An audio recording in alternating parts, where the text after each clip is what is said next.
Did you see what it meant to Rasmus Højlund? Everything. When he scored his goal, full of emotion, can't control him. Half of the mandem came to celebrate, half of the mandem came to console him. Man almost had tears in his eye when he got his first goal, now he's up and rolling. Did you see what it meant to Rasmus Højlund? Everything. When he scored his goal, full of emotion, can't control him. Half of the mandem came to celebrate, half of the mandem came to console him. Man almost had tears in his eye when he got his first goal, now he's up and rolling. Garnacho was rock and rolling, and when he heard the fan base moaning, he came out in the second half with his shoelace tied, now he's locked and loaded. And when my man unloaded, and we saw their goal net bulging, I saw the look in Emery's face. Man knew his team had folded. Garnacho was rock and rolling, and when he heard the fan base moaning, he came out in the second half with his shoelace tied, now he's locked and loaded. And when my man unloaded, and we saw their goal net bulging, I saw the look in Emery's face. Man knew his team had folded.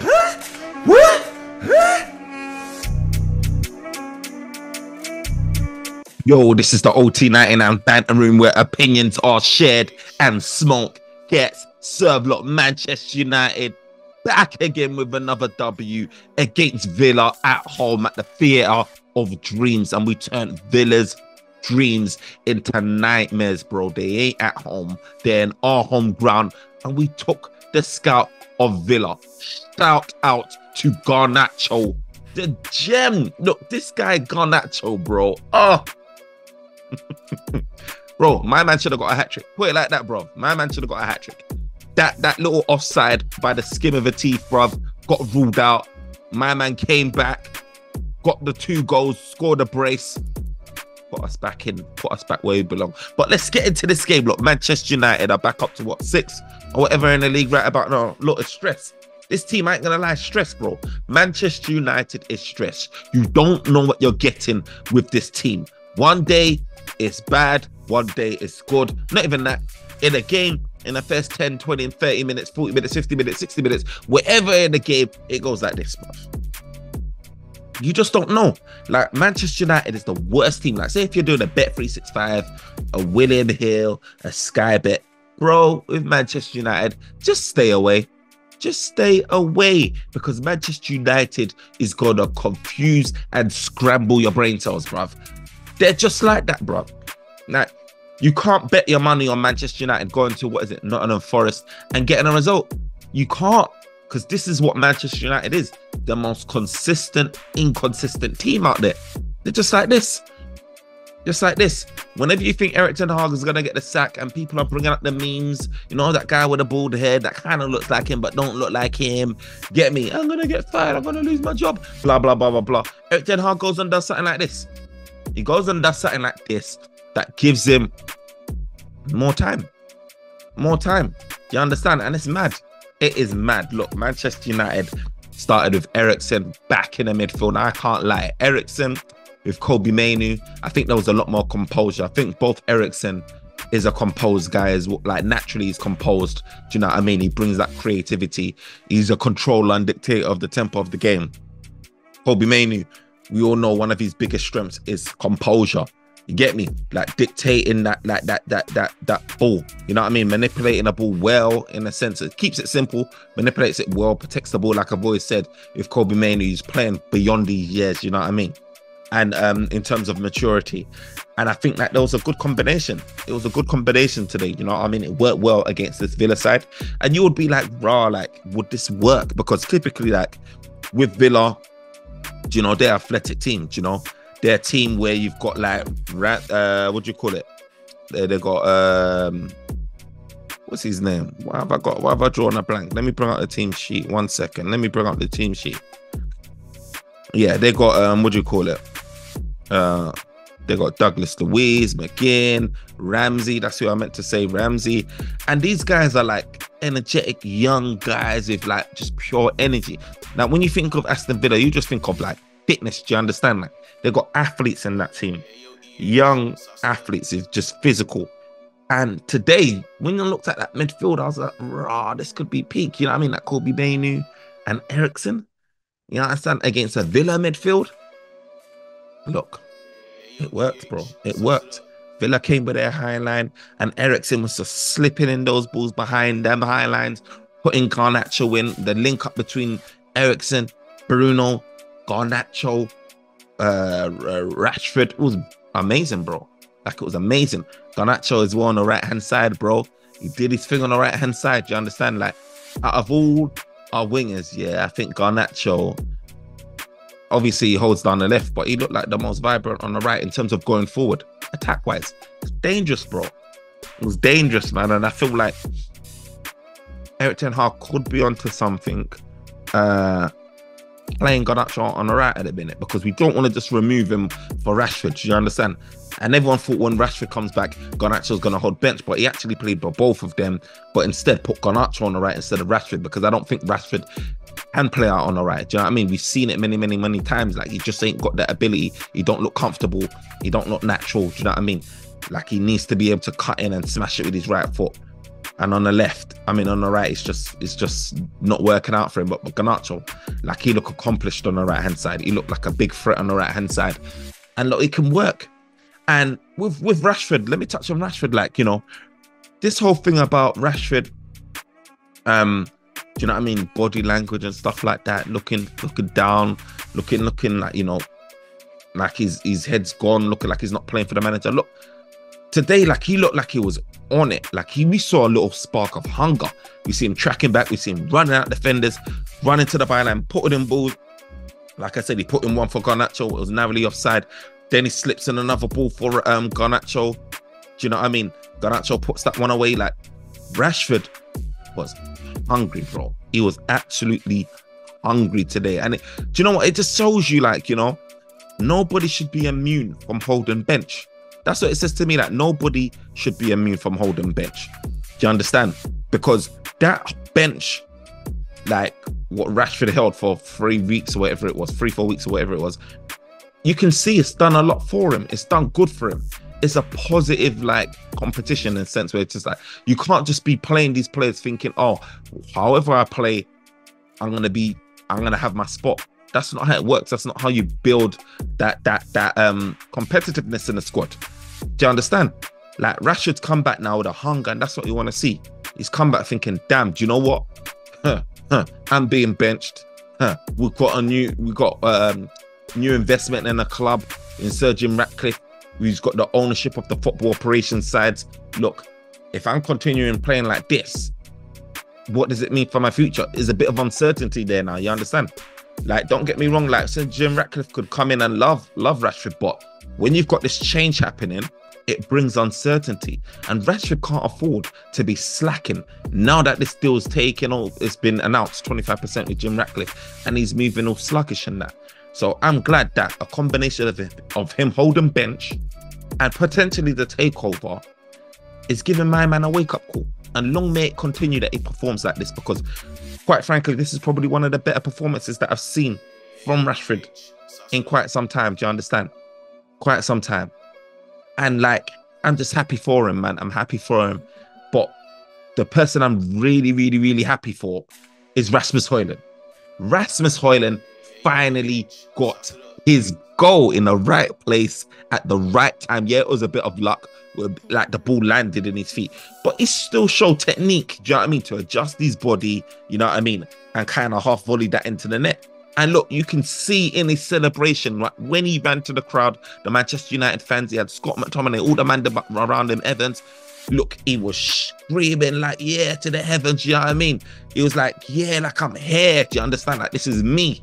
Like, I've announced myself today. Do you understand? I got my goal, and there'll be more to come. He's announced himself, pointing to the ground, pointing to the badge, you understand? And you saw the passion in his face. You see the thumbnail, like the passion and the emotion in his face. You can see, like, these guys, when they're starved of these goals, yeah, you can see when they finally get it. Look, it reminded me about Weghorst, and I'm not trying to compare the two or nothing like that. And I don't want Rasmus Højlund obviously having that type of spell that Weghorst had. But you know, when Weghorst finally got that goal, you can see in his face the emotion, the passion, because look, playing for Manchester United, being that striker up top, yeah, it is not easy. The badge is heavy, the shirt is heavy, the fans are on you, the media's on you. It is a lot of pressure. You understand? There's so much dysfunction, backroom, leaks, this and the other. Look, he come with a heavy price tag, Rasmus Højlund, as well. Like, so I know that goal meant everything to him, because people even saying, you know, Rasmus Højlund's going to go the season without scoring. Imagine what that would have done to his emotional and mental well-being. Imagine what it would have done to Manchester United as a whole, the fan base, knowing that we splashed up this much and he can't even get a goal. Look, I'm happy for him more than anything, man. Hopefully that takes a bit of the pressure off, and hopefully he can kick on and start getting more goals, because we know he can score. He's scored in Champions League. He's got 5 goals there. Champions League at that level is a lot more elite. So if he can do it there, he can do it in the Premier League. You know what I mean? He can do it in the Premier League, and he just needs more. He needs more. What do you call it? Service.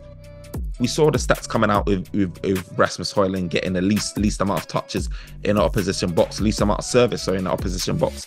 Like he's feeding off scraps. You understand? So look, I'm glad that guys like Eriksen is back, because he just brings a little bit more of that creativity, do you understand, to Manchester United. We saw, you know, Eriksen threading in those balls, even though that didn't directly lead to Rasmus Højlund scoring, but you can just see like we was just attacking more, creating a lot more, and we was on the front foot a lot more, especially in the second half. In the first half, man, I was like, whoa, is this gonna be another 4-5-0? Do you understand? Because the way we conceded those goals, man, like Onana, I have to talk about it, man. Onana, like when it comes to these set pieces, like we've seen it, you know, we've seen this, get me, with Ziyech. When it comes to these set pieces, man, Onana's nowhere to be seen, bro. He's nowhere to be seen. It feels like you could just shoot on target and it's going in, bro. It's going in. It's a scary sight, man. I don't know what we're going to do with Onana. Look, this guy, yeah, is going to the AFCON. I don't know. It's kind of up in the air. I think he's going to the AFCON. If he goes to the AFCON, and our substitute keeper, the Turkish guy, I can't even pronounce his name. I don't want to butcher his name. He comes in and has a good spell. Bro, I say we should stick with him. Erik ten Hag needs to open his eyes and stick with him. Because Onana, yeah, I've seen him a bit more composed and stuff like that on the ball. Do you know what I mean? Like he's composed in a sense with the balls on his feet. With the do you know what I mean? He could do little things here and there, and you're just like, okay, he's decent, you understand, but it's not enough. The primary function of a keeper is to keep the ball out of the net, and he's just not doing that enough. And when he does make saves, yeah, it's kind of like Bartes vibes, you know what I mean? It's just too like spectacular type things. You just want a calm save, you know what I mean? From Onana, a calm save where you smother the ball. Do you understand? Like it just feels like when he's punching out the ball, it just feels a bit too erratic. When he's making a save again, it feels too erratic. It feels like he's making a save, but like it's just setting my man up for a tapping. Do you understand? He's not pushing away, clear out of the danger zone. Do you understand? And it's a bit of a worry, man. It's a bit of a worry of Onana, man. I feel like with David De Gea, when he made those saves, he made them prim and proper. Do you understand? When he's diving and doing all of that theatrical, it's for a damn good reason. You understand? Because that's flying into the top corner, and David De Gea gets a fingertip on that and saves it. Get me? Onana just, you know what I mean? He did pull out a decent save here and there, but it just doesn't strike me with confidence, bro. Get me? I'm always thinking that when he makes a save, the ops is gonna come in for the rebound and flip the ball in, and that's what worries me about Onana, man. Do you understand? That's what worries me about him, man. But look, at the end of the day, man, we got the 3 points. It felt like 6 points because it was against Villa. You understand? So obviously they're competing for the league. They're in the title race. You can say that. Manchester United was able to take their scalp, and Manchester United has clawed some points back in that league. So we're currently sitting 6th place, 19 games, 31 points. City's in fifth position with 3 points behind them, but they got 2 games in hand. Manchester City, obviously, they're playing that World Cup game thing, Fluminense and all of these teams, and then they won it. They did their thing. So I'm sure that they're gonna come in and what do you call it? Do their thing and start collecting points. They've got Everton away, could be tricky as well. They got them what do you call it? They got them today, and then they've got Sheffield United. So you would expect though for them to get the 6 points and potentially that, you know, close the gap on Arsenal. Do you know what I mean? But look, it's gonna be an interesting setup, man. It's going to be an interesting setup for Manchester United, man, because we've got Nottingham Forest away. Do you understand? On the 30th. And then we've got FA Cup with Wigan, and then we've got Tottenham, man. Tottenham, and then Wolves away, man. So it's an interest. Like, it doesn't get easy. Do you understand? It doesn't get easy for Manchester United, man. There's no easy games in the Premier League. It's always tricky, especially when you're inconsistent like Manchester United. These games, man, are tricky, man. They're real tricky. You can't really just put your finger on it, man. So it's a bit mad about who's gonna get these points, man. Whether Man United could still collect these points. But look, Manchester United's man of the match, I would say, is Garnacho. Obviously, he got the brace. It could have been a hat trick, but he got the brace. But a special shout out to Rasmus Højlund.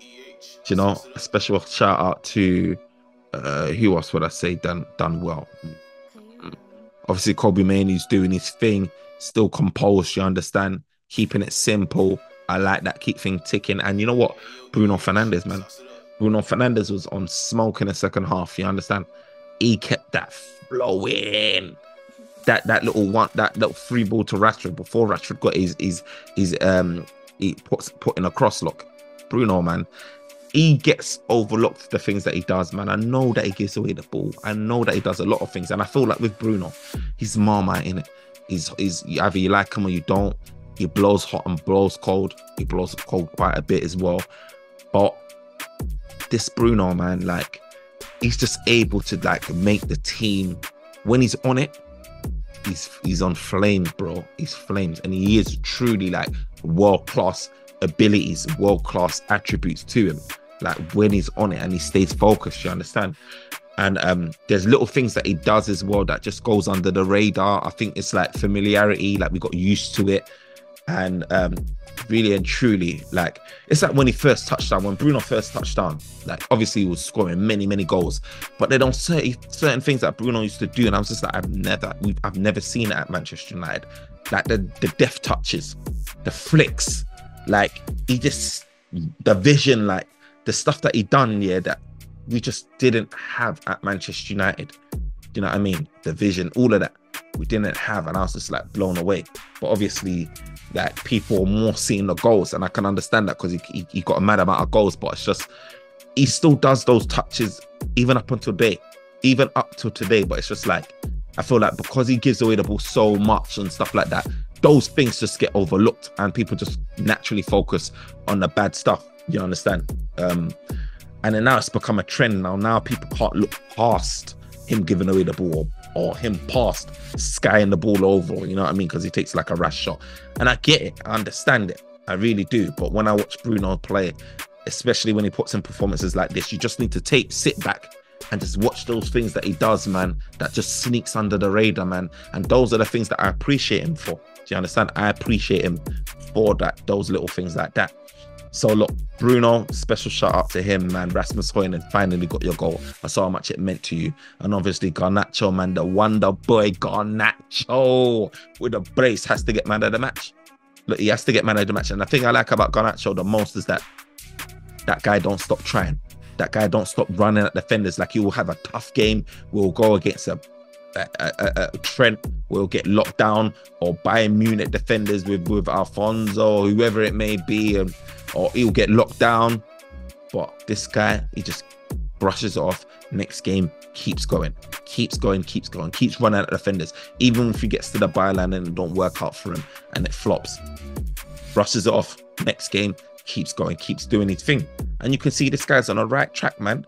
Look, this is a guy that was struggling to get game time, was classed as an impact player, to now playing 90-minute games, to now impacting in these games, having an impact in these games, on and off, should I say. But he's, you know, you can see that he's our main goal threat most games. It's him. Do you understand? And then obviously, like today, you know, he got this wonder goal that will be goal of the season, I'm sure. And then again today, he got his brace. It could have been a hat trick. Like, Garnacho's coming into age, you know what I mean? Coming into his like what he's supposed to be. Do you understand? He's grown in stature, and I feel like he's got a long way to go, I would say. Do you understand? The more exposure is doing good for him. I don't feel like we should be relying on someone like Garnacho now. I think it's too much pressure on the lad. But I do feel like he's embracing his opportunity. Do you understand? And I just don't want the fan base to look at this guy and be like, oh, like, you're crap because you ain't performing like this all the time, or you ain't pulling us out of the mud. Like, this guy's a young kid, 18, 19, whatever it is. And we shouldn't really be putting all of that pressure on guys like that. But we do. We do now. Man United fan base want Mainoo to be playing every game. We want Garnacho to be performing like that every game. Like, but there's not everyone is an Mbappe. Not everyone is like these guys. You understand? Like, typically you've got anomalies like that, and then you've got guys like Garnacho and that is got the ability. You just need to harness it. It could take time, and especially in a team like this where it's dysfunctional, like Manchester United. Like, there's no basis, there's no grounding of level of performance. Look, 1 minute you could see Garnacho performing great like this, next minute you just don't see him, and it's representative of this team. It reflects how we're performing as a team. You can't expect these youngers to be coming in and doing the magic week in, week out. So look, guys like Mainoo, man, and Garnacho, man, need to be protected at all costs. Do you understand? You understand? So look, a lot has happened, man, and this is a slightly extended because a lot has happened. You understand? I didn't even comment on, you know, our last game when we got smoked. You understand? Obviously the takeover has happened as well, but I didn't comment on West Ham where we lost 2-0. Dreadful performance. It is just dreadful, bro. I was just down and out looking at them thinking this team is dead, burn it all. And then they come and do this against Villa. It's just like Man United it just makes you scratch your head. But yeah, look, we'll see what happens with Richard Arnold. You know what I mean? He's saying that he's got 300 million, is it 250 million pounds or 300 million, whatever it is, to invest in the club. Do you understand? We're gonna see how we utilize that money. Do you know what I mean? Because we need stadium being built or expansion. We need players in. We need players gone. Obviously, Martial ain't got under contract renewal. There's a lot of stuff that needs to be done. And first and foremost, we need to deal with the board. We need to deal with, you know, the fitness team, the physios, you know what I mean, whoever they are, sort that out, because we're getting too many long-term injuries. We've got too many men that's out. We need to sort out, you know, the board, you know, the director of football situation there. Rosford, I'm sure, is going to do an audit. We need to sort that out. Do you know what I mean? Bring in whoever we need to bring in, whether it be what do you call it, the Newcastle guy, or whether it be Paul Mitchell. We need to make decisions and get the right decisions right. Do you understand? So we got a lot of work to do before we even talk about the pitch. Do you understand? And hopefully, like Blanc and these guys can and Brailsford and can make some good decisions in terms of who we need to be recruiting to be taking us forward, man. Taking us forward, because look, this is a long time coming. Do you understand? It's a long time coming. So hopefully that brings good news and you know what I mean, like positive vibes around Manchester United, because Manchester United, it's just been all negative. It's been all negative, man. It's been tough being a Manchester United fan of late. You know what I mean? We've been mocked, ridiculed. But look, hopefully, man, this is just the beginning of things. You know, new pastors are new, man, and hopefully it just has a positive effect on us. And we start making the right decisions, bringing in the right players, you know what I mean? Selling these guys, doing transfer business correctly in terms of wages being offered, in terms of like the players that we're signing. You know, it's a lot to be done, man. And the culture as well, man. The culture of the players, that what they think they can get away with, and this whole player power thing. Hopefully we can eradicate all of that, you know what I mean, and move like a proper club. Do you understand? So it'll be interesting, man. But look, you heard my take on this game. Manchester United got the dub, 6th place right about now. It's a nice little victory. Look, I'm happy. You understand? Let me know what you think about today, man. Who you thought the man of the match would be, what you think our result is going to be up against Forest. Hopefully we get the dub, man, but let me know what your thoughts are, and just smash the like button, man. Share, subscribe, do all of that fun stuff, man. But until next time, peace.